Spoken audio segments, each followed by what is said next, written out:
Assalamualaikum dan selamat malam. Okey, bertemu kita sekali lagi jam 8 malam bersama saya Syam, founder Sipanggul. Alright, so hari ni apa tajuk kita? Tajuk kita hari ni adalah emas emas. Okey, kenapa saya pilih tajuk emas ni? Kadang-kadang kalau kita tengok kan, emas ni sebenarnya adalah satu nilai yang berharga sejak turun-temurun dan di seluruh dunia mengakuinya. Emas ni dia ada harga dan emas ni boleh digunakan di seluruh dunia. Maknanya semua orang kenal emas lah. Okey, maknanya siapa yang ada emas ni, orang kata apa, beruntunglah. Okey, beruntunglah mereka yang memiliki emas. Tak kisahlah emas jenis apa pun, rantai ke, gelang ke, emas dina ke, kan? Tak kisah. Okey, cumanya saya nak kongsi pengalaman saya lah berkaitan dengan emas ni. Okey, dan sebelum saya nak kongsikan, memang kalau kita tengok kan, kita pernah dengar kawan-kawan kita kan, yang pernah kena scam dengan emas, kan? Jadi anda perlu berhati-hati. Okey, sekiranya ada yang tulen, mesti ada yang palsu. Kan? Mesti ada yang palsu. Jadi kalau kita tengok, emas palsu ni pun ada juga. Okey, macam mana kita nak tahu emas tu tulen ke palsu? Kadang-kadang kalau harga dia murah, okey, maknanya adalah something wrong kat situ. Okey, kenapa? Sebab kadang-kadang ada juga kes yang mana dia jual harga emas ni sampai 50% less. Ada yang sampai macam tu. Sebab apa? Sebab dulu ada satu kes tahun 70-an, tahun 80-an, dia orang rompak kedai emas, kemudian dia jual balik emas dengan harga yang murah. Jadi dia cuma nak tukarkan hasil rompakan dia tu, nak tukar jadi cash. Sebab itulah dia boleh dia jual dengan harga murah, supaya dia boleh let go banyak. Okey. Dan juga ada orang dia jual emas yang mana kita beli emas dan emas tu dalam bentuk digital. Yang ni pun anda kena berhati-hati. Okey, maksud digital tu maksudnya apa? Maksudnya tak ada fizikal langsung. Okey, tak ada fizikal langsung. Syarat jual beli emas kena wajib ada fizikal. Okey, itu penting. Okey. Jadi kat sini ni saya nak share pengalaman saya. Okey, emas ni sejak daripada saya kecil lagi memang saya dah kenal emas lah. Sebab mak saya memang dia beli gelang, beli rantai. Dan yang best sekali, bila dia tak cukup duit, dia pergi dekat pajak gadai, dia pun pajak emas dia. Kemudian dapat cash. Bila ada duit, dia tebus balik, dapatlah emas tu balik. Okey. Jadi itu pun salah satu daripada kegunaan emas. Okey, macam benda-benda lain kalau kita nak pajak pun memang payahlah kan. Sebab emas ni benda yang berharga, so kita boleh pajak. Jadi pada tahun 2016, kawan saya ni dia memang berniaga emas. Okey, dia berniaga emas. Dia berniaga emas ada yang macam kad 1 gram tu dengan dinar. Okey.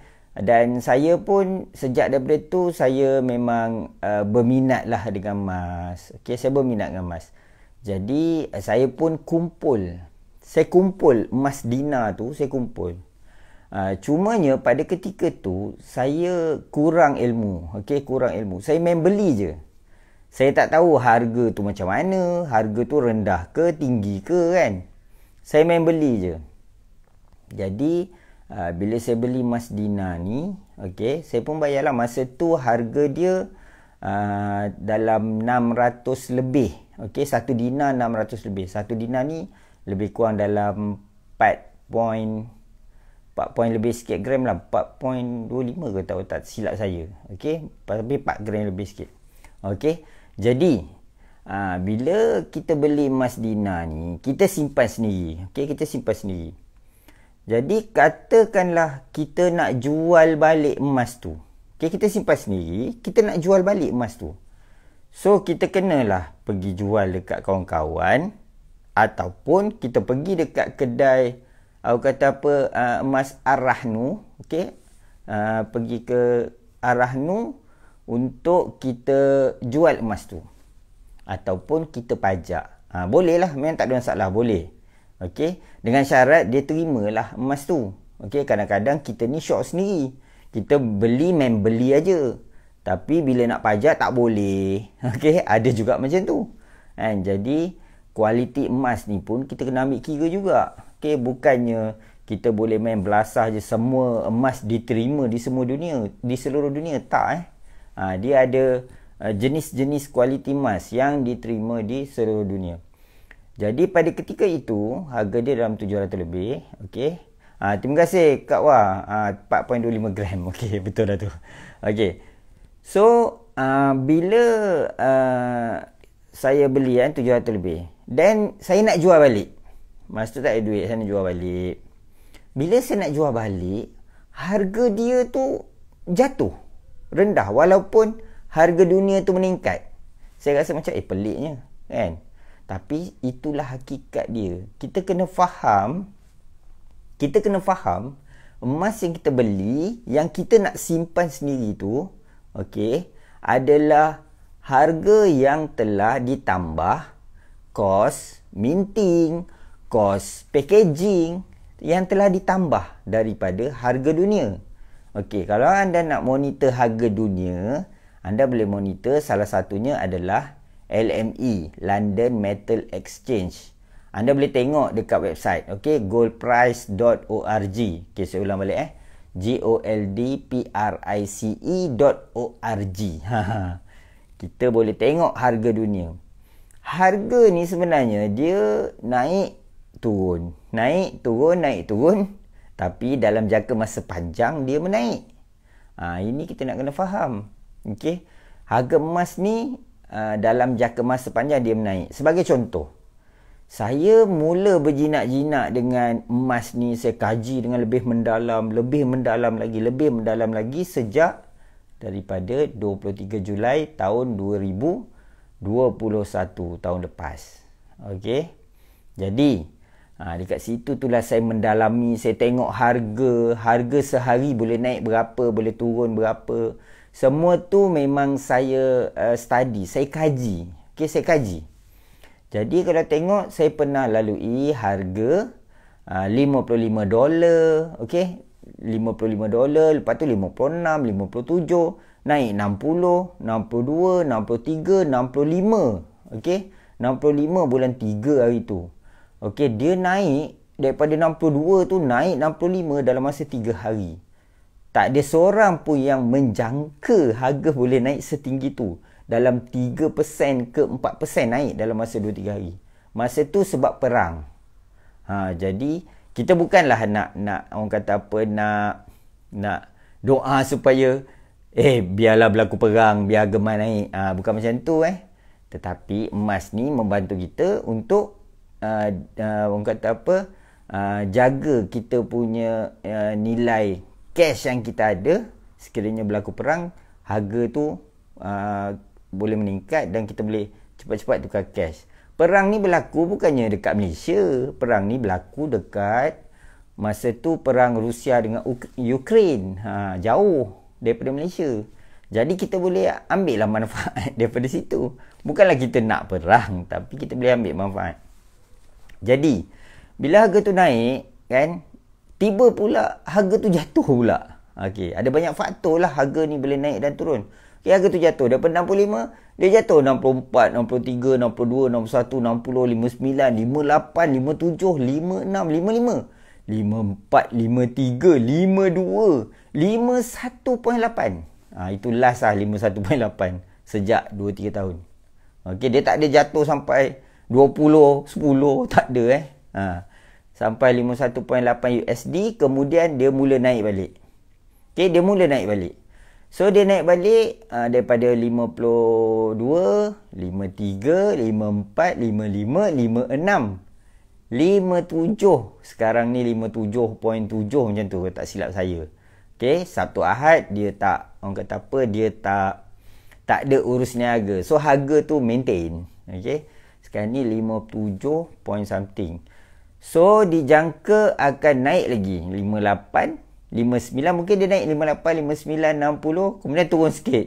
59, 58, kemudian naik lagi 59, 60, 61, 62, kemudian turun sikit. Dia macam tu. Dan sekarang ni US, okey, US ekonomi dia nak goyang dah. Mungkin, dijangka ni saya pun tak tahu. Dijangka akan berlaku recession, pada tahun depan. Jadi begitu juga pada tahun lepas. Tahun lepas bermula daripada bulan 12 sampai bulan 3, harga naik daripada 55 naik sampai 65, $10 dalam masa 3 bulan. Jadi sekarang ni kita dalam keadaan yang sama. Bulan 12 kita dah 57.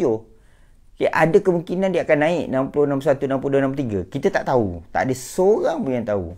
Boleh jangka tapi kita tak tahu.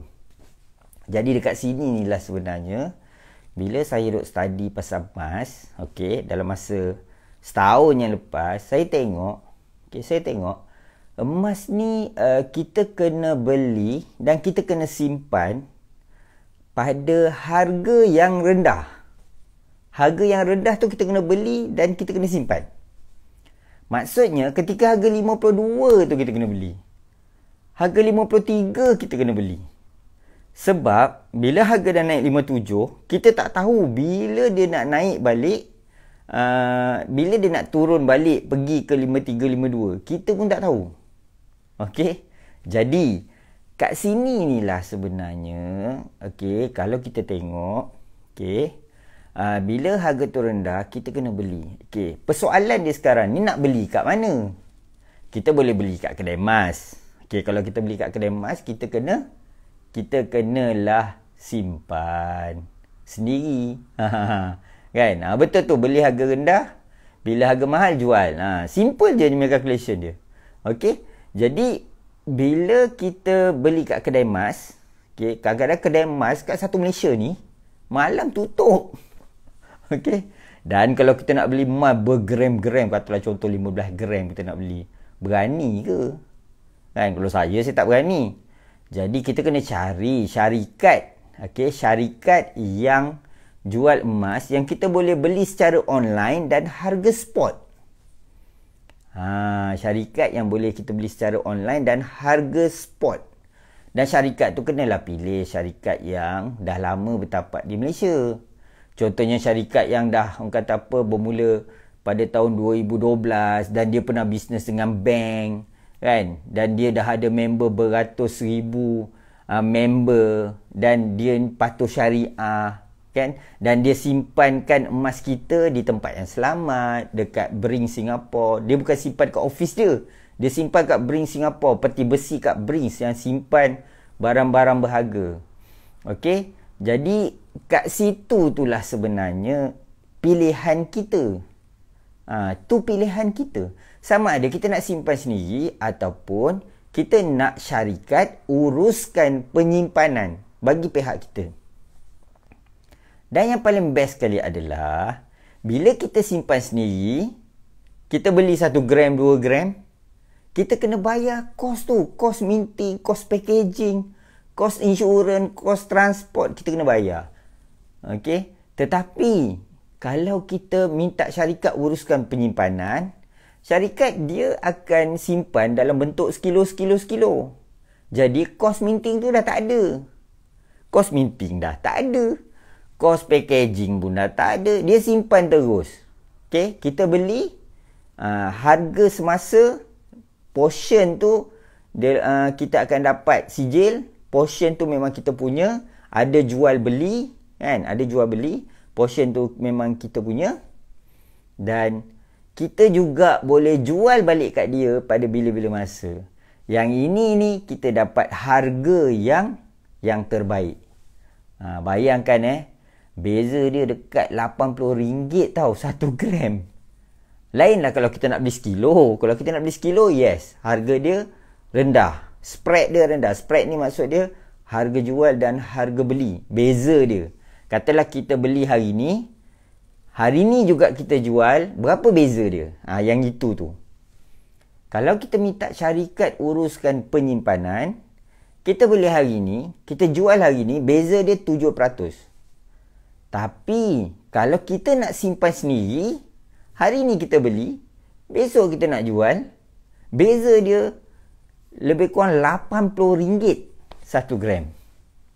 Itu 1 gram Lagi tinggi, contoh kalau kita beli 5 gram, 10 gram, 20 gram, 50 gram, 100 gram, spread dia makin lama makin rendah.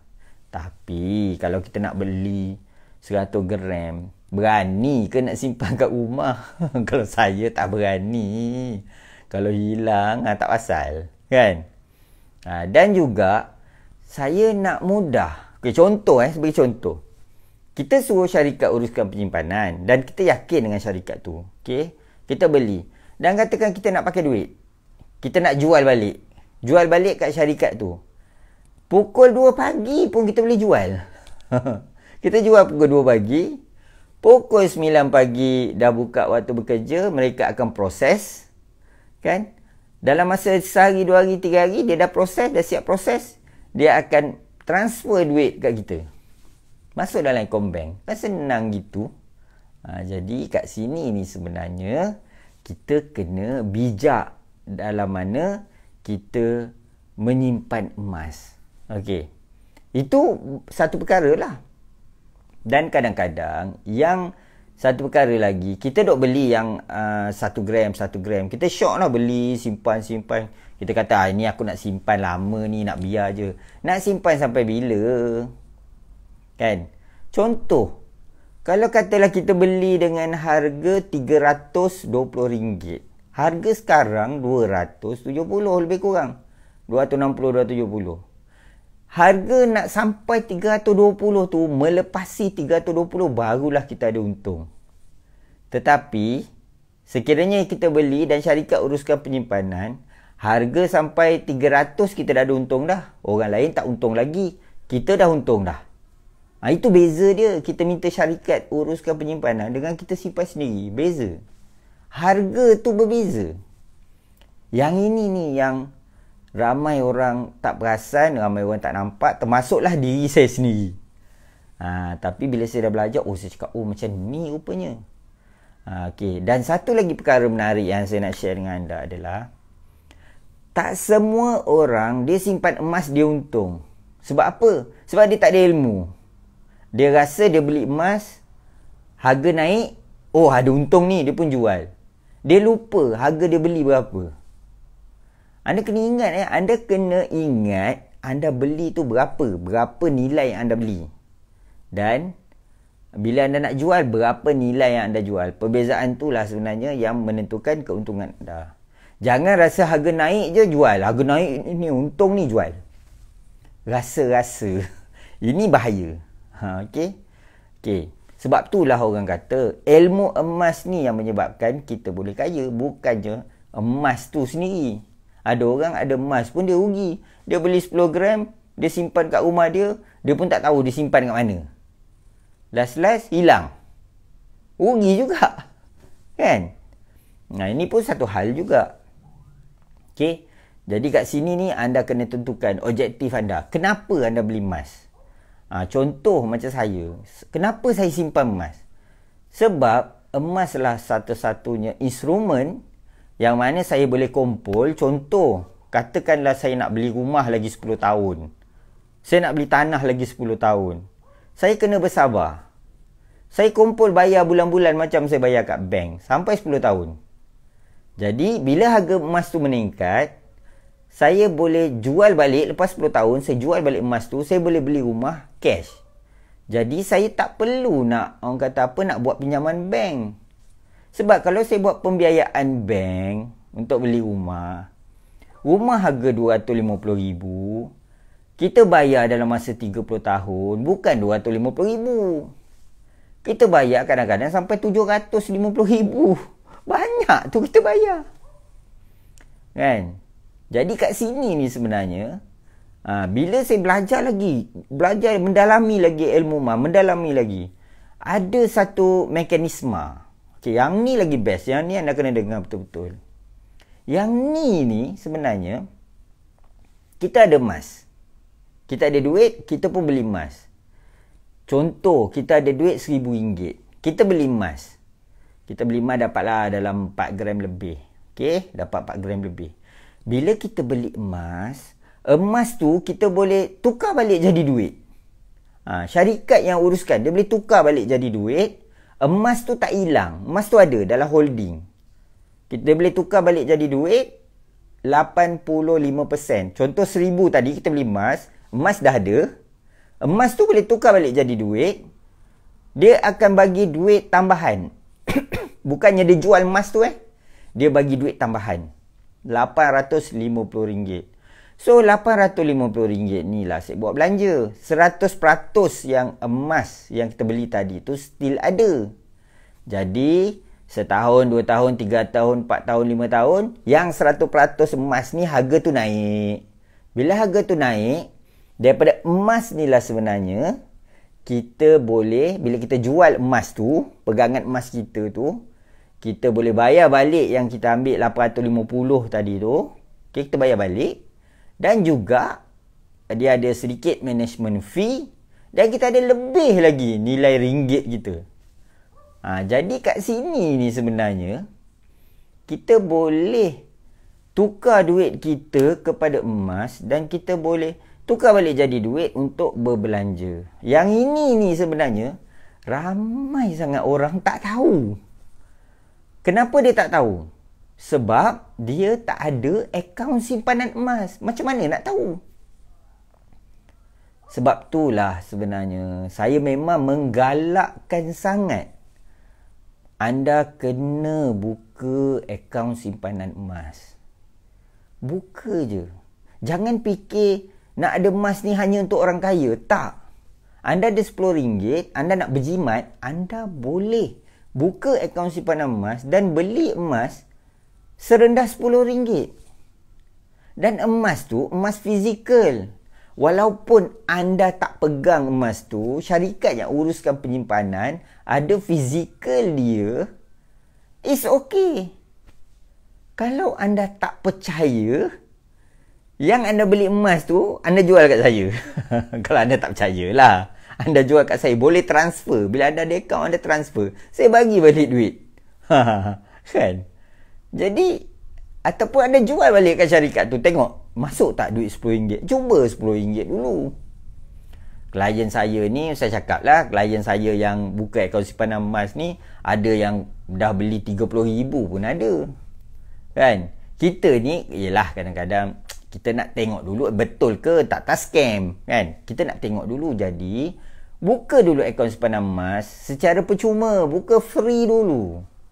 Kemudian cuba dulu beli RM10, RM50, RM100, RM150. Beli dulu. Barulah kita tahu. Tak rugi pun kita nak mencuba. Duit kita tak hilang. Kan? Jadi kat sini ni lah sebenarnya, bila kita dah ada akaun simpanan emas, kita boleh beli emas dan kita kumpul emas tu. Kemudian kita boleh convert, kita ambil cash.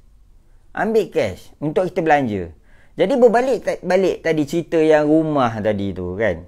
Kita bayar sewa rumah. Kita bayar duit sewa rumah. Kan? Jadi kita tukar balik. Kita duit sewa rumah tu kita beli emas. Kemudian bila kita beli emas, kemudian kita ambil cash 85%, kita bayar duit sewa rumah. Dan emas kita ada, duit sewa rumah settle. Cukup 5 tahun, 10 tahun, emas yang kita kumpul-kumpul tu, kita boleh jual balik semua. Bayar balik apa yang kita ambil. Ada lebihan tu kita boleh buat beli rumah. Kan? Jadi, dekat situ tu lah sebenarnya. Yang itu tu nanti saya akan buat live lagi. Topik-topik yang lebih spesifik lagi. Okay?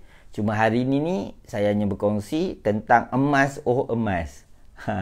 Jadi saya harap, jika kita ada akaun bank, kita ada banyak akaun bank, CIMB lah, Maybank lah, Bank Rakyat lah, Bank Muamalat lah.